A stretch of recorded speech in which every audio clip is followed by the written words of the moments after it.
दोस्तों नमस्कार। Lawyers and justice में आपका स्वागत है।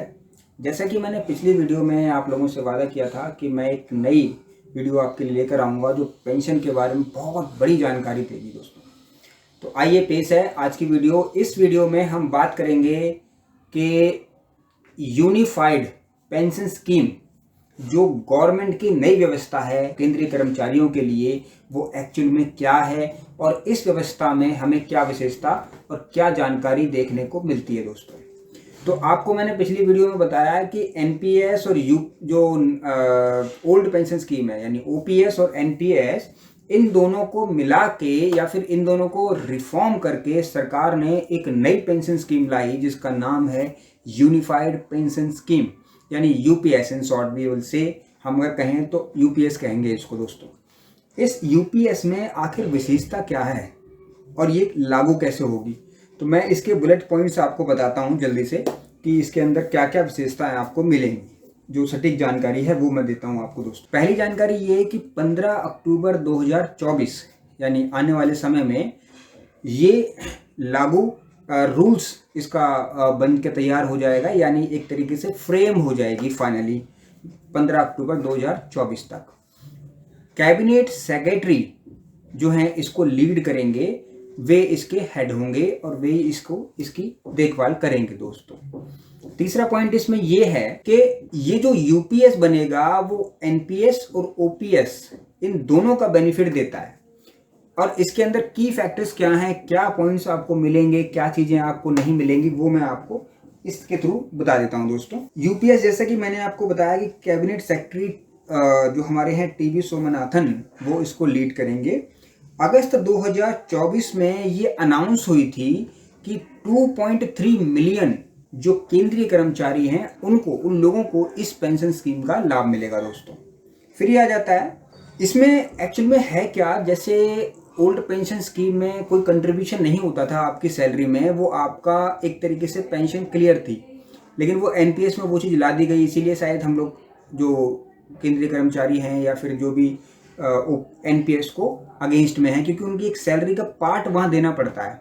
तो वैसे इसके अंदर भी है, इसमें कहा गया है कि 10% जो है कंट्रीब्यूशन, जितना भी आप काम करते हैं, जो भी आपका टेन्योर है केंद्रीय जहाँ पर भी आप काम करते हैं एज ए केंद्रीय कर्मचारी, तो वहाँ पर 10% आपको अपनी वर्किंग में से जो भी आपकी पे होगी, सैलरी होगी, वो आपको कटवाते रहना है।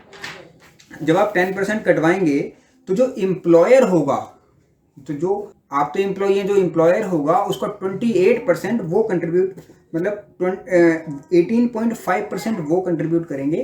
तो टोटल का अगर देखें तो 28.5% आपका उसके अंदर कंट्रीब्यूशन हो जाएगा, यानी उनका शेयर रहेगा 18.5% और आपका शेयर रहेगा 10%। फिर इसके अंदर आपको जब आप रिटायर्ड होते हैं तो आपको गारंटीड पेंशन मिलती है, ग्रेच्युटी मिलती है गारंटीड, और एक लमसम अमाउंट भी मिलेगा। यानी जब आप रिटायरमेंट पे ये सब सुविधाएं आपको दोस्तों इसमें देखने को मिलेंगी। अच्छा, पेंशन क्या है कि 50% ऑफ द एम्प्लॉइज, मान लीजिए किसी ने 12 मंथ कंप्लीट काम किया है और 25 साल का उसका टेन्योर है, तो वो जो 12 महीने का जो काउंट निकाल के जो 50% उसका सैलरी का अमाउंट होगा, उसके हिसाब से उसको एक एवरेज का 12 महीने का एवरेज का 50% उसको एज ए पेंशन दिया जाएगा दोस्तों। फिर आता है इसके अंदर एक और भी प्रोविज़न है फैमिली पेंशन का। फैमिली पेंशन का क्या प्रोविज़न है कि मान लीजिए एक एम्प्लॉई है, वो वर्क कर रहा है अपने उस पर और 25 साल से ज़्यादा या 25 साल तक उसको काम करते हो गए, एक टेन्योर उसने अपना पास कर लिया, तो जो उसको पेंशन मिल रही है वो पेंशन का 60% उसके घर वालों को भी पेंशन के रूप में मिलेगा उनके जीवित रहते हुए। ये इसके अंदर सबसे बड़ी बात है दोस्तों। तो ये जो एक नई पेंशन व्यवस्था सरकार ने बना दी है, जो कि नेक्स्ट ईयर से अप्रैल 1, 2025 से ये लागू हो जाएगी, ये एक अपने आप में बहुत बड़ी बात है। जबकि ओपीएस को लेकर बहुत सारे आंदोलन देखने को मिल रहे थे दोस्तों। उन आंदोलन के लिए एक कमेटी बनी थी, कमेटी के बाद ये चीज़ें निकल के आई और अब हम देख रहे हैं कि एक पूरा सिस्टम तैयार कर दिया गया है। इसको बोला जा रहा है यूनिफाइड पेंशन स्कीम। तो यूनिफाइड पेंशन स्कीम के बारे में ये एक सटीक जानकारी आप तक लानी थी मुझे, जो मैं लेके आया दोस्तों। आप इस चैनल को लाइक एंड सब्सक्राइब कीजिएगा और इस पूरी जानकारी में अगर आपको कुछ भी जानना हो तो आप मुझे कमेंट बॉक्स में कमेंट कर सकते हैं, मैं उसमें आपको रिप्लाई दूंगा। दोस्तों, ओपीएस ओवरऑल चल रहा था, ओपीएस के ऊपर आंदोलन चल रहा था। एनपीएस एक तरीके से कहें कि सरकार के लिए बहुत बड़ा सिरदर्द बन गया था, तो उन्होंने इसको एक तरीके से मॉडिफाई किया। मॉडिफाई करने के बाद ये एक स्कीम ला दी। जैसे एनपीएस के अंदर कंट्रीब्यूशन होता था वैसे ही इसके अंदर भी कंट्रीब्यूशन है, बट इसके अंदर जो बेनिफिट्स थे वो बढ़ा दिए गए। बेनिफिट्स में आप देखेंगे तो आपकी जो इनकम का, यानी जो आपकी एवरेज इनकम का 50% आपको क्या मिलेगा, एज ए पेंशन मिलेगी। फिर आपको लमसम अमाउंट भी मिल रहा है, राइट। फिर आपकी इसके अंदर एक और प्रोविज़न है कि आपके जीते जी आपकी फैमिली वालों को भी पेंशन का लाभ मिलेगा, जो कि आपकी पेंशन का 60% दोस्तों होगा।